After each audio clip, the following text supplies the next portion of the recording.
Comparing decimal numbers can be super simple, but just remember, your decimal number has two parts, your whole number portion and your decimal number portion. And both parts can be pretty important when you're trying to compare two decimal numbers. However, depending on how your whole number portion lines up, you may not have to do much math at all when you're comparing your two decimal numbers. Let's say we had decimal numbers like these, 178 hundredths and 97 and 99 hundredths, and you wanted to compare these. Well, if you have something like this, the whole number portion is all you need to look at in order to compare these two decimal numbers. And that's because 100 is going to be bigger than 97. The whole number portion of this is going to be bigger than the whole number portion of that one.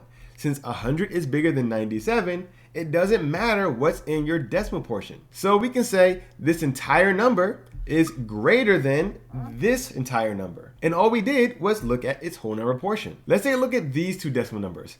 Here we have 421 thousandths, and we have 7 and 108 thousandths. And we want to compare these. But notice our whole number portion is going to be different here. Which one is bigger?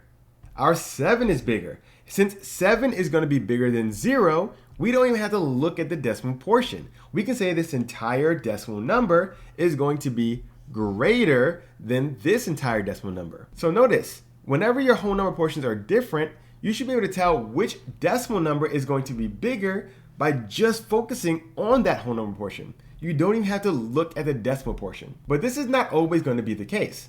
There will be times where your whole number portion is going to be the same. Let's say you have something like this.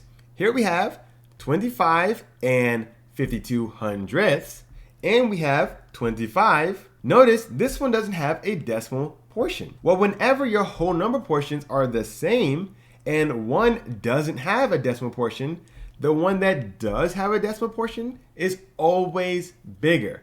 So although the whole number portion is exactly the same, because it doesn't have a decimal portion and this one does, this one is going to be bigger. So in this case, you see we still don't have to do a bunch of work. However, even this is not always going to be the case. There will be times where not only are the whole number portions different, but both numbers have decimal portions. How do we handle comparing our two decimal numbers if they have the same whole number portion and they both have decimal portions? Well, now we have to do a little bit of work. To get it started, we need to rewrite our two decimal numbers one over the other. So let's take this one, just because it's the first one we see, and we're going to start writing that. So the 6.072.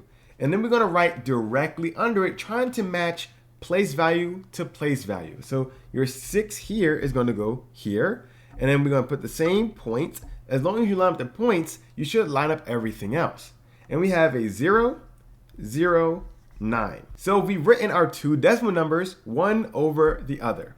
Now we're going to look at each place value, and the very first place that they're different, you should be able to tell which one's greater. So we already know our whole number portion is going to be the same. So we're ignoring that. How about our very first decimal place? Well, in this case, they're the same. So we ignore that one. How about our next one? We check tenths. How about hundredths? Are they the same? No. We have a 7 and a 0. Okay, we should be able to tell which one is going to be greater, 7 or 0. 7. Since 7 is greater, we know that this entire decimal number is going to be greater than this entire decimal number. We find the very first place value that's different, and then we can tell which decimal number is greater. So we say 6 and 72 thousandths is going to be greater than 6 and 9 thousandths. Let's take a look at this example.